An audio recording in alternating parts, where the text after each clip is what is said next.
की मुलाकात हुई है। लालू प्रसाद यादव और चिराग पासवान की मुलाकात, लालू के आवास पर यह मुलाकात हुई है। नए गठबंधन की अटकलें तेज हो गई हैं और चिराग पासवान बोले हैं बरसी का आमंत्रण दिया है लालू प्रसाद यादव को। नए गठबंधन की अटकलें तेज हुई हैं। इसके पहले भी जब तेजस्वी और चिराग की मुलाकात हुई थी तब भी कहा जा रहा था कि गठबंधन हो सकता है, हालांकि उस वक्त ऐसा नहीं हुआ। और अब जो मुलाकात है लालू प्रसाद यादव की और चिराग पासवान की, उसके बाद अटकलें और तेज हो गई हैं। लालू प्रसाद यादव जब से जेल से बाहर आए हैं तब से लगातार वो सक्रिय नजर आ रहे हैं। हालांकि बीमार भी थे लेकिन वो एक बार फिर से सक्रिय नजर आ रहे हैं। एक बड़ा नाम, बड़ा चेहरा है लालू प्रसाद यादव का और ये जो मुलाकात है चिराग पासवान से कहीं ना कहीं ये दर्शाती है कि दोनों लोग साथ में आ सकते हैं। ठीक है, हाँ ठीक है। और इसी खबर पर हमारे रेजिडेंट एडिटर अमित दुबे दिल्ली से जुड़ गए हैं। अमित, एक बार फिर से मुलाकात हुई है, किस तरह से देखते हैं मुलाकात को लालू प्रसाद यादव की और चिराग पासवान की? देखिए, जब खास तौर पे एलजेपी में घमासान चल रहा था, चिराग पासवान ने कई कोशिशें की, यहाँ तक कि चाहे अमित शाह की बात करें, प्रधानमंत्री की बात करें, लोकसभा स्पीकर की बात करें, हर एक से मुलाकात करी थी और साफ तौर पर कहा था कि पशुपति पारसगुट को मान्यता न दी जाए। लेकिन इसके बावजूद बीजेपी ने न सिर्फ पशुपति पारसगुट को मान्यता दी बल्कि लोकसभा में भी नेता एलजेपी बनाया और उसके साथ ही मंत्री पद भी दिया। इसके बाद ही तमाम नए समीकरण बिहार में जन्म लेने लगे। खासतौर पे आरजेडी नेता तेजस्वी यादव ने उसी समय कहा था कि चिराग को अब आरजेडी के साथ आ जाना चाहिए। पहले चिराग पासवान की मुलाकात तेजस्वी यादव से होती है और तेजस्वी यादव से लगातार मुलाकातों के बाद अब लालू यादव से मुलाकात हुई है। जाहिर तौर पे चिराग पासवान का बहुत ज्यादा विकल्प नहीं है बिहार में। जिस तरह से जो चिराग पासवान का, खासतौर पर रामविलास पासवान का जो जनाधार था, उसे कैसे संयोजित करके रखा जाए, ये भी चिराग पासवान के सामने बड़ी चुनौती है। क्योंकि तमाम सांसद जो एलजेपी के थे वो अलग हो चुके हैं, एलजेपी का अलग गुट बन चुका है। ऐसे में चिराग पासवान अकेले हैं और आने वाले दिनों में बिहार खासतौर पे आरजेडी जो है, जिस नए समीकरण की तलाश कर रही थी, नीतीश के जाने के बाद जो नीतीश और आरजेडी का गठबंधन टूटा था, उसके बाद नीतीश बीजेपी के साथ आए थे।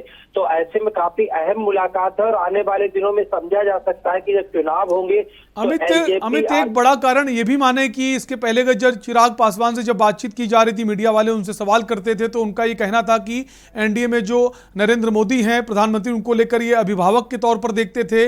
और लेकिन जो कोशिश की जानी चाहिए थी, जो एक सपोर्ट मिलना चाहिए था, वो उनको नहीं मिला चिराग पासवान को।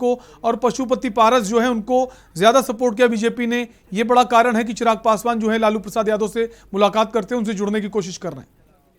देखिए, राजनीति में इस तरह के बदलाव आम बात है, खासतौर पर प्रधानमंत्री लेके चिराग पासवान की टिप्पणी हो या अन्य मुद्दों को लेके हो। लेकिन जिस तरह से चिराग पासवान खुद इस बात को समझ रहे होंगे कि बीजेपी में उनकी अनदेखी हुई है और उन्हें कोई तवज्जो नहीं दिया गया वहां पे, और इससे भी बीजेपी में अनदेखी हुई है, उनको तवज्जो नहीं दिया गया, जिसकी वजह से अब चिराग पासवान के पास ज्यादा विकल्प नहीं है, इसीलिए मुलाकात हुई है और जुड़ने की कोशिश है। शुक्रिया अमित तमाम जानकारी के लिए।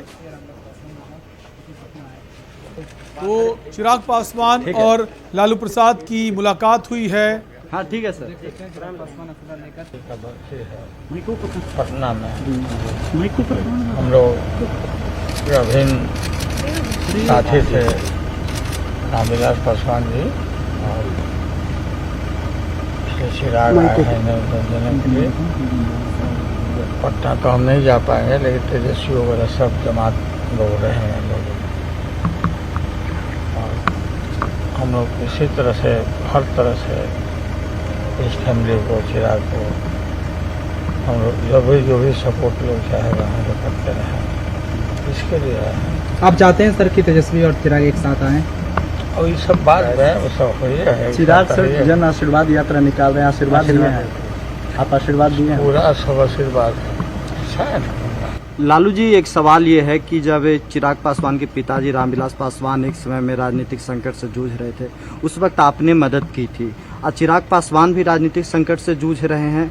क्या चिराग पासवान को आप अपने साथ लाना चाहते हैं? हम चाहते हैं रहेंगे लोग, जहाँ भी रहें साथ रहेंगे हम लोग। और जैसा मैंने हमेशा कहा कि पिता तुल्य रहे हैं सर, और आज बस इनका आशीर्वाद लेने आया हूँ।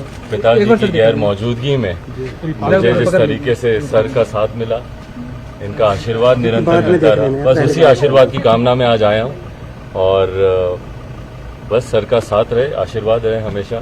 मैंने हमेशा इस बात को कहा है कि मेरे पिताजी के सिर्फ सहयोगी नहीं, साथी भाई की तरह, और इनके परिवार से, मैम से, राबड़ी मैम यहाँ पे हैं, मीसा दी यहाँ पे हैं, तेजस्वी जी, सबके साथ बचपन से हम लोग खेले हैं, पले बड़े हैं साथ में। बचपन में एक दूसरे के घर पे बेरोक टोक आना जाना रहा है, तो ये संबंध वो वैसे ही हैं। और आज भी सर से जो प्यार मिला, आज मैं सर को बैठे हुए बोल रहा था कि आज जब इनसे चर्चा हो रही थी तो मुझे वही याद आ रहा था जैसे पापा होते थे, पापा के साथ बैठ के हम लोग बात करते थे, चर्चा। तो इनका बस आशीर्वाद मिले, इसी कामना से यहाँ पर आए। और देश दिल्ली में वक्त है एक ब्रेक का, जल्द लौटेंगे।